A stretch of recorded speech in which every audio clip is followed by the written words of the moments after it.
Hello friends, स्मार्टो systems की PHP series में आपका स्वागत है और मेरा नाम है वरिंदर सिंह। पिछले सेशन में हमने इको की जानकारी ली। हमने देखा किस प्रकार हम इको के साथ टेक्स्ट को, वेरिएबल्स को या एचटीएमएल एलिमेंट्स को प्रिंट कर सकते हैं, डिस्प्ले कर सकते हैं अपनी स्क्रीन पे। अब यहाँ पे हम प्रिंट को भी इसी सेम कार्य के लिए प्रयोग कर सकते हैं। अब यहाँ यदि आप देखें तो मैंने यहाँ टेक्स्ट के लिए प्रिंट का प्रयोग किया है, केवल इको को प्रिंट से रिप्लेस किया है, बाकी सब लाइनें बिल्कुल सेम हैं। तो प्रिंट मैंने यहाँ किया है हेलो स्मार्टो के लिए, फिर प्रिंट किया है हेयर इज बिग लाइन, और फिर वेरिएबल्स को अगर आप प्रिंट करना चाहते हैं या इको करना चाहते हैं, सेम बात है, उसके लिए भी देखें आप प्रिंट के साथ मैंने डबल कोट्स में प्रयोग किया है। HTML एलिमेंट्स को भी आप प्रिंट के साथ प्रयोग कर सकते हैं। तो ऐसे केस में आप उन एलिमेंट्स को शामिल कर सकते हैं अपने डबल कोट्स वाले मैसेज के अंतर्गत, और यही मैसेज इंटरप्रेट होकर HTML में कंपाइल होकर आपको आउटपुट भी देता है। आइए देखते हैं इसको प्रिंट एक्स एग्जाम्पल के साथ एग्जैक्टली हमने किया किस तरह से है। यहाँ पे मैंने पहले से ही printx.php के नाम से फाइल ओपन की हुई है और यहाँ पे Notepad++ में ये फाइल ओपन है, लेकिन यहाँ लेफ्ट साइड पे मेरे पास printx जो है वो फाइल ओपन नहीं है, तो उसको मैं ओपन कर लेता हूँ। इसके लिए यहाँ से मैं printx.php को क्लिक कर लेता हूँ। आप देखेंगे आउटपुट बिल्कुल सेम है, और यहाँ यदि देखें तो केवल इको को हमने प्रिंट में बदला है, बाकी सब सेम है।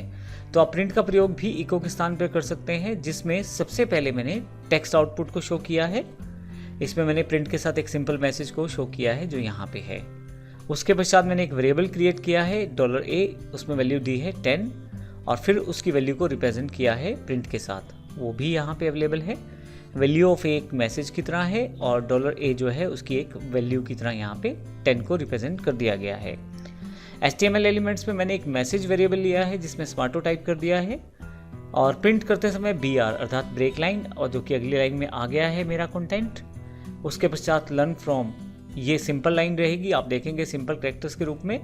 फिर बोल्ड शुरू किया है यहाँ और लास्ट में क्लोज किया है, बीच में मैसेज को इनक्लोज कर दिया है। तो स्मार्टो जो है वो बोल्ड रूप में दिखाया जा रहा है। तो आप प्रिंट को प्रयोग कर सकते हैं इको के स्थान पर और आसानी से अपने आउटपुट को शो कर सकते हैं अपने वेब पेज में।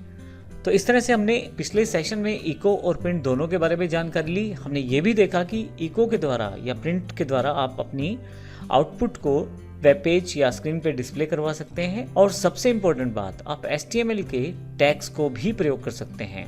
जब HTML के टैग्स को प्रयोग करते हैं आप, तो उस केस में आउटपुट दिखाते समय HTML टैग को इंटरप्रेट करके जो एक्चुअल आउटपुट आना चाहिए वो आपकी स्क्रीन पे दिखाया जाता है। तो इस सेशन में हमने इको और प्रिंट की जानकारी ली। अगले सेशन से हम बड़े ही इंपॉर्टेंट पार्ट ऑपरेटर्स की जानकारी लेंगे और देखेंगे PHP में कौन कौन से ऑपरेटर हैं। फिर उन्हें एग्जाम्पल के साथ करेंगे और देखेंगे किस प्रकार हम उनका प्रयोग अपने प्रैक्टिकल एग्जाम्पल्स में कर सकते हैं। धन्यवाद।